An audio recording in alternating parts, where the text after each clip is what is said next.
Part in many people's lives. It guides people towards good behavior. If you're bad, when you die, you will go to a bad place.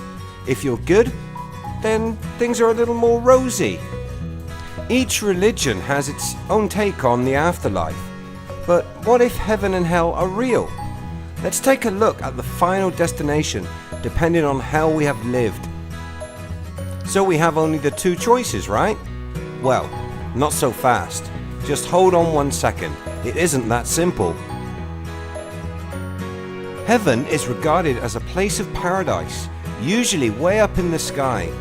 It's full of your deceased family and loved ones, a realm where all dreams can come true.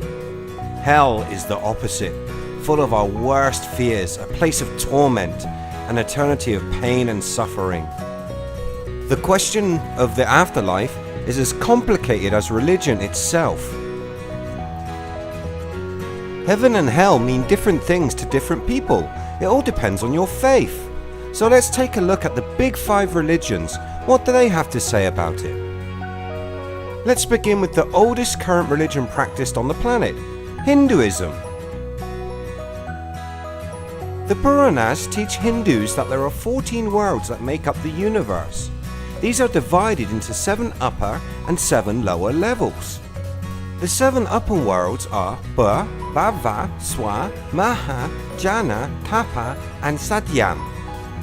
And the 7 underworlds or netherworlds are Atala, Vitala, Sotala, Rasatala, Talatala, Mahatala and Patala. My apologies to my Hindu friends for my terrible pronunciation.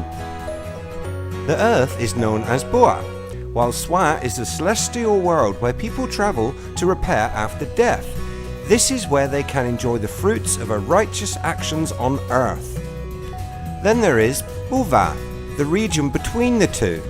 Jana, Tapa and Satyam make up the Brahmoloka. This is the highest heaven. So what's left is the underworld. This is known as Maha. It is located between Brahmoloka and Bua, Swa and Patala, the lowest of the 7 netherworlds. This is the realm where the wicked souls reap the rewards of their unrighteous acts on the earth. So, from a Hindu viewpoint, heaven and hell are merely just different worlds. These worlds teaching Hindus what they need to learn about life so they can be reincarnated. Every time they are reincarnated, more lessons are learned. The Katha Upanishad says, "When all desires that dwell in the heart fall away, then the mortal becomes immortal, and here attains Brahman." The next religion we're going to look at is Buddhism. Buddhism finds its origins in Hinduism, but Buddhists do believe something different. They do not accept that there is an eternal damnation or a heavenly existence. Buddhists believe it's unfair to send a soul to eternal hell because human weakness gives a person the chance to develop themselves. Buddhists see it as a situation where if you learn and better your being by making merit, then there is no reason for suffering to last forever. The Buddha's teachings showed that heaven and hell are all places that are created by people's wants and desires. Buddhism teaches that hell comes from anger, lust or greed, and ignorance. The Buddha taught that we are burning from 11 kinds of physical pain and mental agony: lust, hatred, illusion, sickness, decay, death, worry, lamentation, pain, both physical and mental, melancholy, and grief. To simplify, hell is of our making, and we can live it every day if we so choose. Buddhists believe the same as Hindus that birth, death, and rebirth are a cycle. When we have learned all that is needed to learn, we can reach enlightenment and become one with all things. Buddhists practice their religion without aiming for a heaven or without fear of a hell. So let's have a look at Judaism. The Jewish faith has the belief of heaven and hell, and they share a lot of parallels to the concepts of Christianity. Judaism is, however, the older religion, and there are differences. In the Torah, there are references to a place called Sheol. It tells of a region that is dark and deep, a pit, and a land of forgetfulness, where human beings descend after death. The suggestion is that the netherworld of Sheol, the deceased, although cut off from God and humankind, live on some kind of shadowy state of existence. It's based on their view of reality. They see Earth as a flat disk floating in water, with the heavens above and the underworld below. But there are newer views, and they see the Earth as a sphere at the center of a set of 7 concentric heavens, one for each of the visible planets, plus the sun and the moon, with the realm of God in the 8th and the highest heaven. So let's take a quick look at Islam. Muslims believe in the soul and that it will be eternal. Muslims follow the idea of a transformed physical existence after death. Islam teaches that there will be a day of judgment when all humans will be divided between their eternal destinations of paradise and hell. Until this judgment day, the deceased souls remain in the graves awaiting for their resurrection. However, they begin to feel immediately a taste of their own destiny to come. Those bound for hell will suffer in their graves, while those bound for heaven will be in peace until that time. One's eternal destination depends on the balance of good and bad deeds carried out throughout your life. They are either granted admission to paradise, where they will enjoy spiritual and physical pleasures forever, or condemned to hell to suffer spiritual and physical torment for the whole of eternity.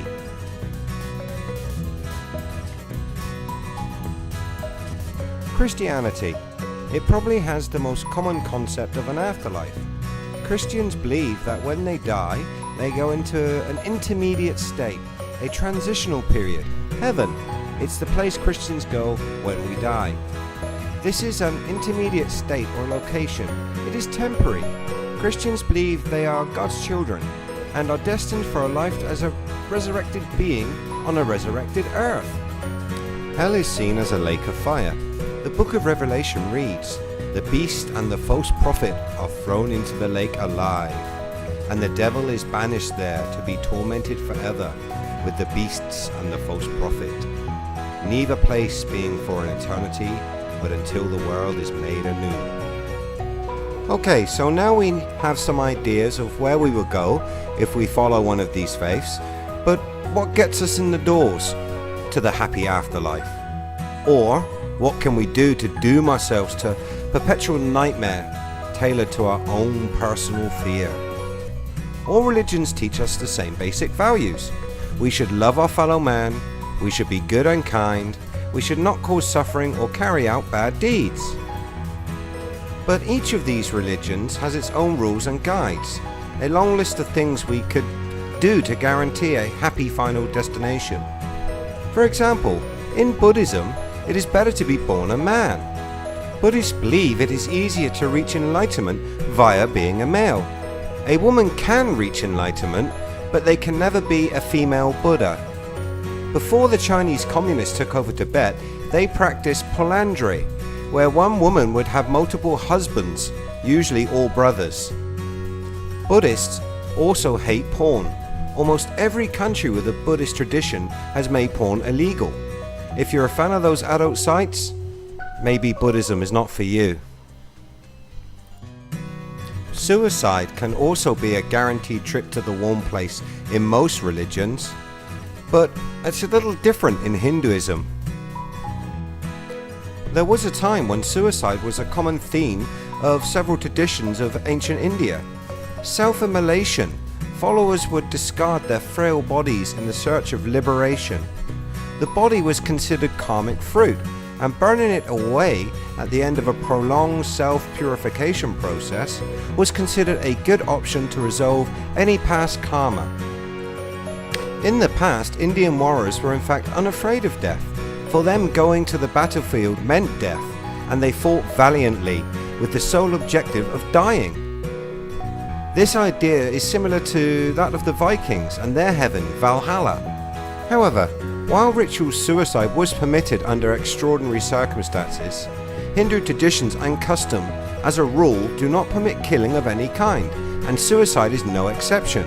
They clearly warn that the consequences of ending one's life, since it's a mortal sin, are really bad for your karma.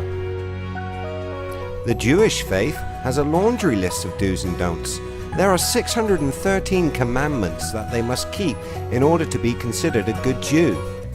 Far too many for us to list here, but for non-Jews there is good news. You only have 7 laws of Noah to follow. As long as you can keep to those, you get a place in heaven. So here they are. 1. Do not deny God. 2. Do not blaspheme God. 3. Do not murder. 4. Do not engage in illicit sexual relations. 5. Do not steal. 6. Do not eat from a live animal. 7. Establish courts, legal systems to ensure obedience to said laws. For Muslims, it seems Allah Almighty forgives pretty much all sins except idol worshipping and the Trinity beliefs. The Noble Quran states, Allah forgiveth, not that partners should be set upon with him, but he forgiveth anything else, to whom he pleaseth. To set up partners with Allah is to devise a sin most heinous indeed. Therefore, Islam forms a direct relationship between a Muslim and his creator, Allah Almighty, as long as a Muslim believes in one true God and is faithful. And last but not least, Christianity. Christians have the 10 Commandments to follow, the word of God given to Moses. Follow those, and for most forms of Christianity, you can go straight to heaven. So you've made your choice. You're going to follow the teachings of one of the big 5, but we're still not sure if it's true. You're a little on the fence. Most enjoy a little naughtiness from time to time. Is this going to be the end of all the fun? Can we 100% guarantee an afterlife? Some say that they have passed on and they have seen the other side. NDEs, or near-death experiences, are when someone has been dead for a period of time and travelled to the world beyond. In January 1991, Angie Fenimore attempted suicide. She claims to have visited hell before being saved. She said she was shown a life review. She had to relive her entire life as a series of images. She then entered hell. She said that in the beginning there was an endless darkness. She was with a group of other young people whom she refers to as the suicides. She also spent time in a different part of hell, where there were lost souls rambling through a field, too miserable to interact with one another. Another strange tale is that of Howard Storm. Howard was a lifelong atheist until he had an NDE. He almost died from a perforated stomach in June of 1985. He says he woke in a hospital bed and then realized that he was a ghost. It is then a group of figures led him into a dark hallway filled with a thick fog. He followed these figures down the hallway. He struggled to keep up. These shadowy demons then turned on him and began eating his flesh. As he was tormented, a voice in his head told him, "Pray to God." Howard had never prayed before. He tried his best and he says his prayers saved his life. After his near-death experience, Storm became a Christian minister. So maybe some proof of hell, but what about heaven? I'm sure most of us would prefer to be there. In 1973, a 31-year-old mother of 7, Betty Eady, says she went to heaven. She states that as she lay on a hospital bed after a hysterectomy, she found herself floating out of her body. She was guided into a dark tunnel and flew toward a bright light that radiated unconditional love. She saw other beings with which she communicated telepathically and was shown around and her life reviewed. She says she was told that she had died before her time and her work was not yet done. She must return to Earth. Then she found herself suddenly back in the hospital bed. Another visitor to heaven was Colton Burple. who was one of the most popular stories of 2014. His story was detailed in a film, Heaven is for Real, which showed Burpo's struggle with sickness and the battle with life and death and what he experienced in heaven. He said that Jesus spoke to him and he learned about his sister who had died before he could even meet her. And finally, Don Piper died for 40 minutes after a head-on collision back in 2008.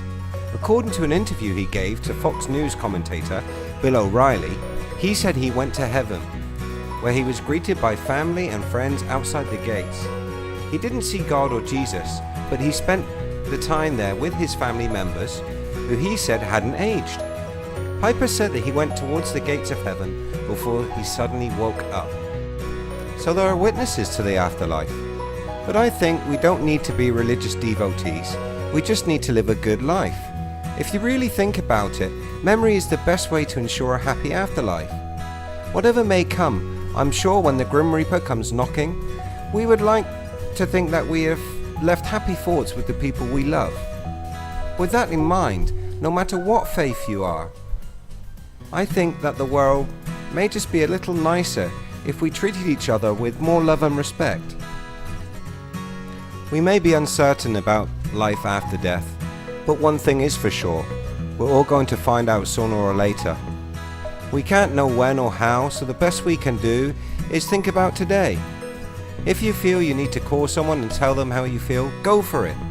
If you feel that you have been slacking off and not doing your best in showing people that you love them, call those friends and family. Change it now. Make your own heaven here on earth. As for the afterlife, well, let that be what it will be. We will all find out in the end.